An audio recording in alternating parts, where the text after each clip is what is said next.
Hi, and welcome to the brand new Housing News Show with me, Amy C3. I hope that you all are having a fantastic day. There is so much to discuss, so we're going to get right into it, starting with our major housing news. You guessed it, we're talking about the CDC moratorium on eviction. Let's get right to it.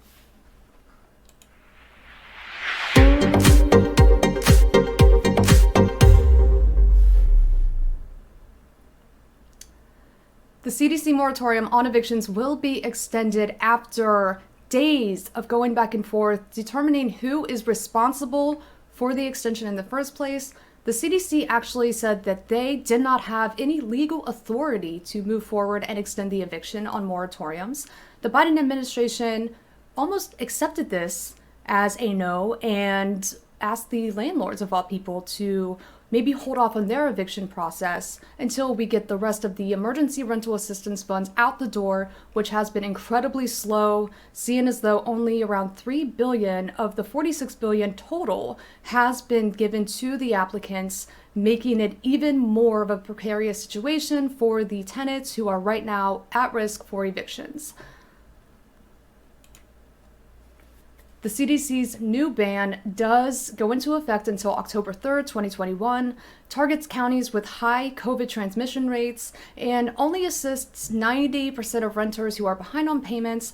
What's interesting is mainstream media outlets right now covering this news story as if Joe Biden has done something inherently wrong, overstepping the Supreme Court, who did outright not ban the eviction moratorium because they haven't ruled in that favor yet, but CDC had the authority to extend for another month, another 2 months, but because the Supreme Court did threaten to not allow the CDC to do so, they took that as having no avenue whatsoever. It is a little suspect that a lot of these mainstream media outlets are asking, does Joe Biden even have the ability to pull rank and extend this moratorium any further? Well,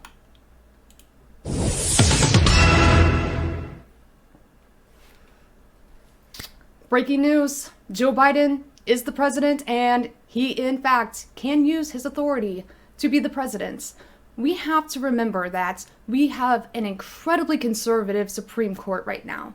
Just because the conservative members of the bench did say that they would use their power to strike down the CDC moratorium does not mean that this took away Joe Biden's ability to exercise his presidential privileges to reinstate this ban, seeing as though there are a lot of vulnerable people right now who are at risk, and it's his job to ensure that they remain safe and sheltered during this new variant of COVID-19. Let's go ahead and take a closer look at these numbers.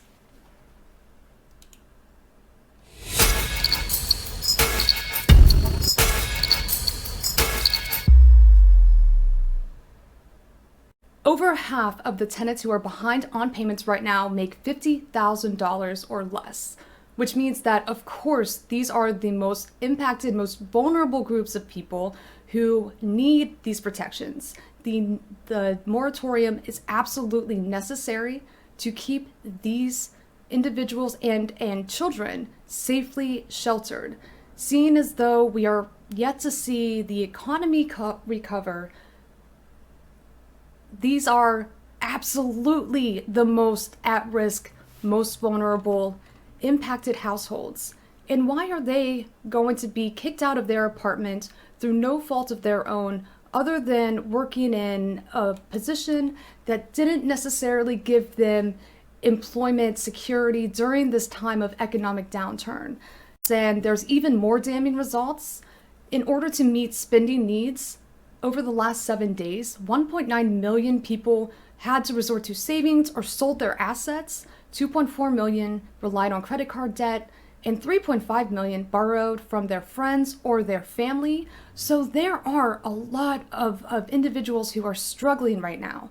And it's incredible to think that even for a 2-day span, this administration allowed enough people to now be at risk for evictions if they went through the processing in eviction courts.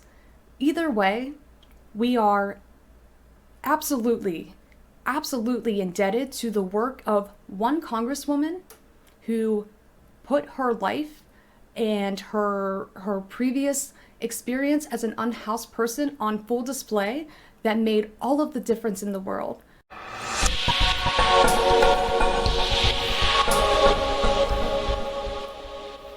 This segment is typically devoted to local organizing, but Cori Bush and her activism deserves this.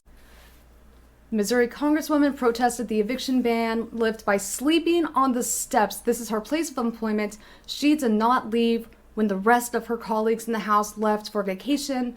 She stood idly by, waiting to see if Congress would reconvene to reinstate this eviction moratorium.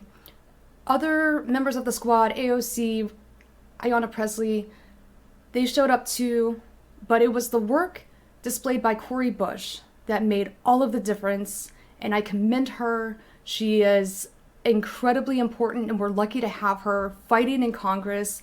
Something else that she recently talked about was another piece of legislation that she recently introduced. It is the Unhoused Bill of Rights. It's a federal resolution calling on Congress to permanently end the unhoused crisis by 2025.